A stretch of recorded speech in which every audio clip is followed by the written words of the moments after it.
سورہ آل عمران آیت نمبر 122 سے آیت نمبر 145۔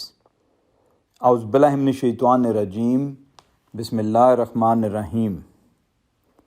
جب تمہارے دو گروہوں نے کم ہمتی دکھانے کا ارادہ کیا اور اللہ ان کا دوست تھا، اور مومنوں کو اللہ ہی پر بھروسہ کرنا چاہیے، اور اللہ نے بدر میں عین اس وقت تمہاری مدد کی جب تم کمزور تھے، پس تم اللہ سے ڈرو تاکہ تمہیں شکر ادا کرنے کی توفیق ہو۔ اے نبی، جب آپ مومنوں سے کہہ رہے تھے کیا تمہارے لیے کافی نہ ہوگا کہ اللہ آسمان سے 3000 فرشتے اتار کر تمہاری مدد کرے؟ کیوں نہیں؟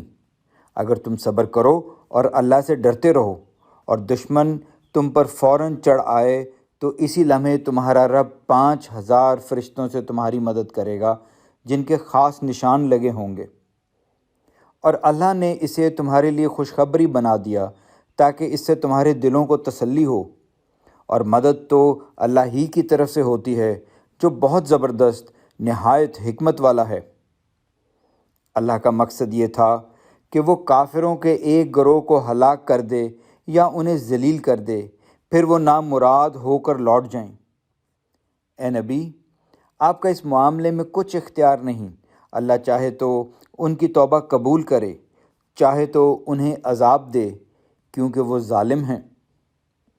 اور آسمانوں اور زمین میں جو کچھ ہے اللہ ہی کا ہے، وہ جسے چاہتا ہے بخش دیتا ہے اور جسے چاہتا ہے عذاب دیتا ہے، اور اللہ بہت بخشنے والا بڑا مہربان ہے۔ اے لوگو جو ایمان لائے ہو، بڑھا چڑھا کر سود نہ کھاؤ اور اللہ تعالیٰ سے ڈرو تاکہ تمہیں نجات مل سکے، اور اس آگ سے ڈرو جو کافروں کے لیے تیار کی گئی ہے، اور اللہ اور اس کے رسول کی فرما برداری کرو تاکہ تم پر رحم کیا جائے، اور اپنے رب کی بخشش اور اس جنت کی طرف دوڑو جس کی چوڑائی آسمانوں اور زمین کے برابر ہے، جو پرہیزگاروں کے لیے تیار کی گئی ہے۔ وہ لوگ جو خوشی اور سختی کے موقع پر اللہ کی راہ میں خرچ کرتے ہیں اور غصہ پی جانے والے اور لوگوں کو معاف کر دینے والے ہیں، اور اللہ نیکوکاروں کو پسند کرتا ہے۔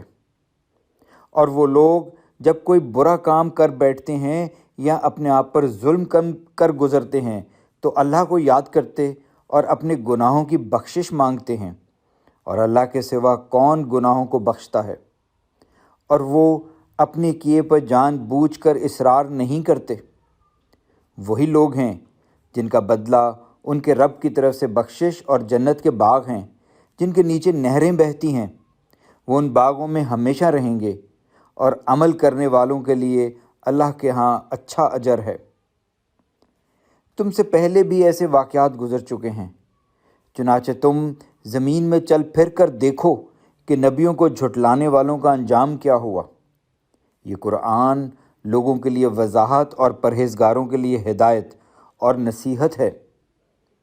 اور تم سستی نہ کرو اور نہ غم کھاؤ، تم ہی غالب رہو گے اگر تم مومن ہو۔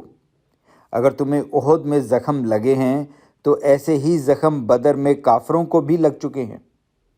ہم ان دونوں کو لوگوں کے درمیان عدل بدل کرتے رہتے ہیں، اور تمہیں یہ زخم اس لیے لگے کہ اللہ جاننا چاہتا تھا کہ کون ایمان والے ہیں، اور وہ تم میں سے بعض کو شہادت کا مرتبہ دینا چاہتا تھا، اور اللہ ظالموں کو پسند نہیں کرتا۔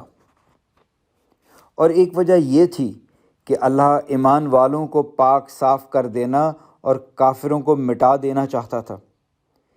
کیا تم یہ سمجھ بیٹھے ہو کہ تم سیدھے جنت میں داخل ہو جاؤ گے، حالانکہ ابھی اللہ نے یہ تو دیکھا ہی نہیں کہ تم میں سے کون لوگ اس کی راہ میں جانیں لڑانے والے اور صبر کرنے والے ہیں۔ تحقیق تم جنگ سے پہلے ہی شہادت کی موت کی خواہش کرتے تھے، چنانچہ اب تم نے اسے اپنی آنکھوں سے اپنے سامنے دیکھ لیا ہے۔ اور محمد صلی اللہ علیہ وسلم ایک رسول ہی تو ہیں، ان سے پہلے بہت سے رسول گزر چکے ہیں۔ اگر ان کا انتقال ہو جائے یا یہ شہید ہو جائیں تو کیا تم اسلام سے اپنی ایڑیوں کے بل پھر جاؤ گے؟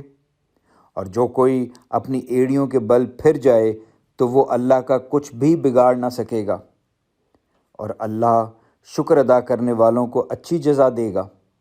اور کوئی جاندار اللہ کے حکم کے بغیر مر نہیں سکتا، اس نے موت کا وقت لکھا ہوا ہے۔ اور جو کوئی دنیا کا بدلہ چاہتا ہو تو ہم اسے دنیا ہی میں کچھ دے دیتے ہیں، اور جو کوئی آخرت کا بدلہ چاہتا ہو تو ہم اسے آخرت میں کچھ دے دیتے ہیں، اور ہم شکر ادا کرنے والوں کو اچھی جزا دیں گے۔